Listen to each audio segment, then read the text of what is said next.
Hi everyone, it's William with a new diary entry for Grand Duke Dmitri, 1921.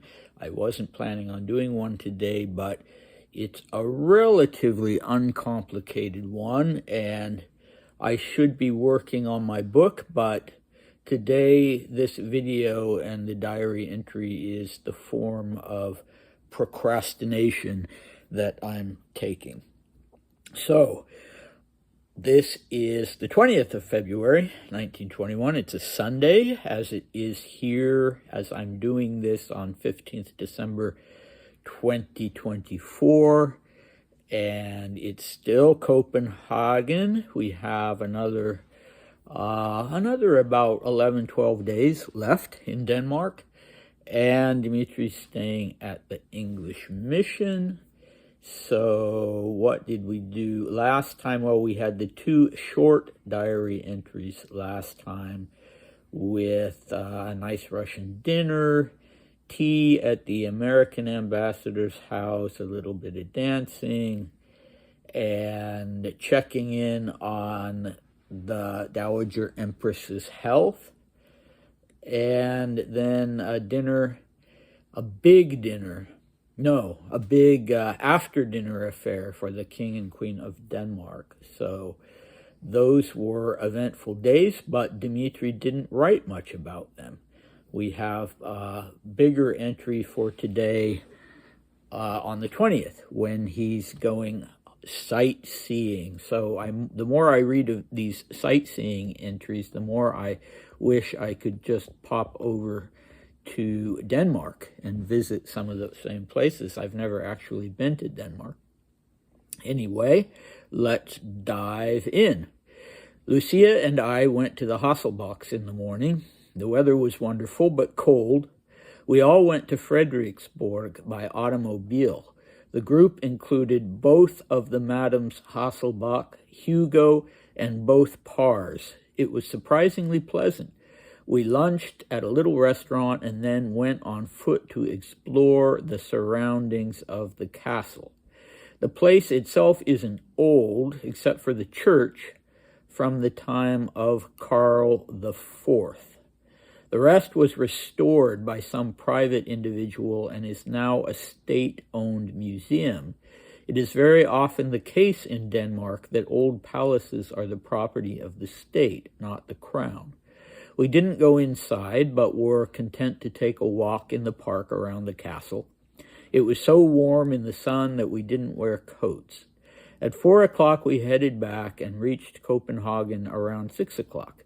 We had tea at Hugo Hasselbach's house. When I got home, I was so worn out that I lay down on the bed and instantly fell asleep. I dined that evening with Lucia at Nims. The Wedels were there, and Marie-Louise Moltke. It was a very nice evening. Naturally, I didn't dance, so I talked a lot with Marie-Louise. We got home around 1 o'clock a.m. Okay, I guess that's why he didn't write so much the day before, or the 2 days before. He seems to have been particularly tired this week. Maybe had too many late evenings at various events into the wee hours of the morning. But yeah, so the Hasselbachs, you may or may not recall, were a very successful, wealthy family in Denmark. They were industrialists, and they were particularly involved in the drapery business. And there were two brothers, Hugo and Eric. Hugo was the elder, and their wives. And Dmitri spent time socially with both of them on this trip. In this instance, we have both of the wives, but we don't have the husbands. We don't have Eric, just Hugo. Okay, and they all go off together with both Pars, so not only Audrey, but her husband. And Audrey is someone that Dmitri is pretty much seeing every day at this point. But this time her husband is along with them Frederiksborg. At first, I was a little confused. I thought, he's already gone there. Why is he going back there? But what I was thinking of was Frederiksborg, the castle that was, I guess, the model for Elsinore in Shakespeare's Hamlet. And this is a different castle. It's outside of Copenhagen in a town called Hillerød.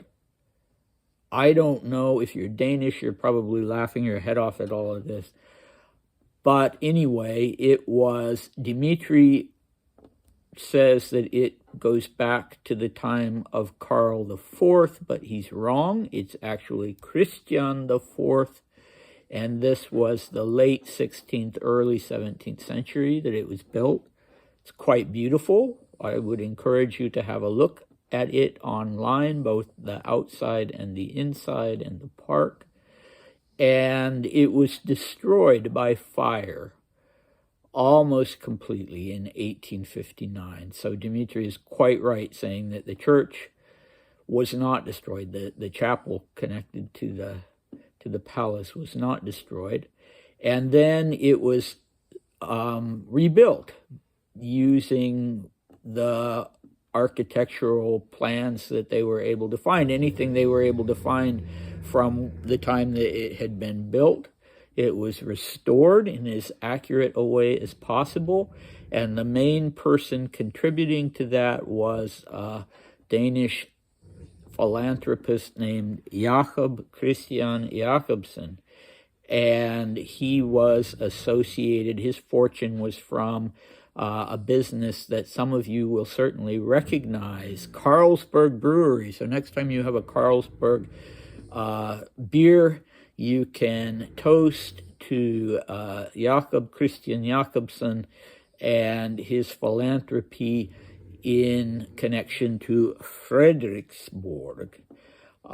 It looks like a really beautiful place. And he also paid for, or largely paid for, a museum inside the castle.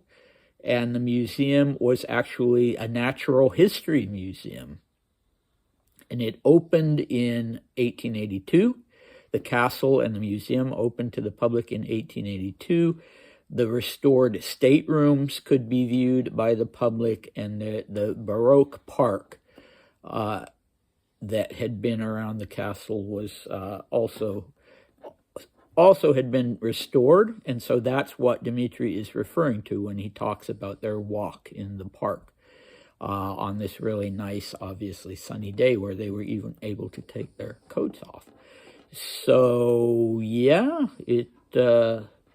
I'd love to see this place. I don't know why they didn't go in. It was a Sunday. Maybe the museum was closed, or maybe none of them were particularly interested in natural history. Yeah, when I think about it, I don't recall Dmitri ever having taken an interest in natural history the way he took an interest in zoos and in buildings. He loved old buildings.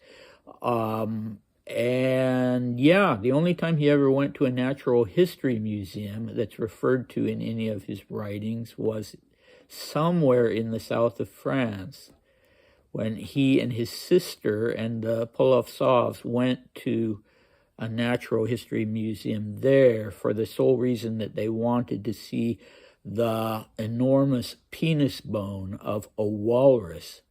So I learned all kinds of things from reading Dmitri's diaries, and one of them was that walruses have enormous penis bones, and they went off to see that. Okay, whatever. Now, let's see, they get home. He is so worn out that he lays down, maybe just, to close his eyes for a few minutes, but ends up falling asleep. And then they go off to what was at that time the most chic, can you say chicest, restaurant in Copenhagen, Nims. And if you recall, it was a place that the Marlings had taken Dmitri before, and it seems to have been a favorite place, at least of Lucia's. And it had a ballroom so that people could go between courses and dance. But of course, Dmitri did not dance in public or on occasions of state. So instead, he took the opportunity to talk to Marie-Louise Moltke. Again, I mentioned in the video yesterday that it was odd that he suddenly started using her surname again and saying Marie-Louise Moltke instead of just Marie-Louise. So who are the Wedels? I don't know if I pronounce it correctly. It's Wedells. And one of the things that's good for me going through these diary entries is some of them I haven't read for years. And my notes aren't, as I'm finding out in some instances, are not as accurate as they could be. So I'm not sure about these Wedels, because in my notes, I have reference to a Count and Countess Wedel who were also Danish and who Dmitri had known in London in 1919 and also 1920. And Countess Wedel was the sister-in-law of the Danish minister to London, Count Henrik Grevenkop Castenskjold. And Dmitri encountered her, at least her, I don't know about her husband, at a big house party given by George Curzon. So, yeah, diplomatic circles. Curzon was actually one of the few members of the government in England who took an interest in Dmitri. And Dmitri took an interest in his daughter, Irene. So I also, just looking the name up online, found that there was a Baron Joachim Wedel Neergaard. The second part is spelled Neergaard, Neergaard maybe, who was 59 in 1921. And the interesting thing about him is that he was his wife's maiden name was Moltke. She had been born Countess Julie Moltke. And Joachim was also a diplomat. He'd been with the Danish Foreign Ministry, both in Denmark and abroad. He was a chamberlain at court. He was a landowner, and he was a very serious forester. And this could have been him and his wife, and that could explain why Marie-Louise Moltke just happened to be there. That makes more sense that she would be there, because Mrs. Wedel was her aunt, maybe. All right, so I will leave you with that mystery. And the Wedels will appear again before Dmitri leaves Denmark, so maybe we will learn more about them. Meanwhile, I can tell you that in the next diary entry of the 21st, there will be an invitation to have dinner, I think. I can't remember if it's lunch or dinner with the King, Christian X, and his wife. And that will be on the 22nd. That will be a really interesting diary entry. So, and in the diary entry for the 21st, we'll have our old friend Olga and our old friend Audrey Parr, who will get a visit from Olga and Dmitri, if I recall correctly. And also, we will have a meet-up with, is it Countess Mangden? Any of you who watched the videos for Dmitri's 1906-1907 diary entries will remember the Mangdens. The husband, George, was the head of Grand Duke Sergei's household, and then when Sergei died, of Grand Duchess Elizabeth's household, Aunt Ella's household, and her husband was killed during the revolution, and the wife, I think her name was Sophia, Well, in the next video, I will certainly tell you what her actual name was. When she left Russia after the revolution, she went to Denmark. I wonder if Mengden is a Danish name. And so Dmitri will have a rather touching meeting with her. They'll be reunited for the first time after the revolution, and she will have a photo album that interests him very much. So come back for that, and yeah, see you next time. Bye.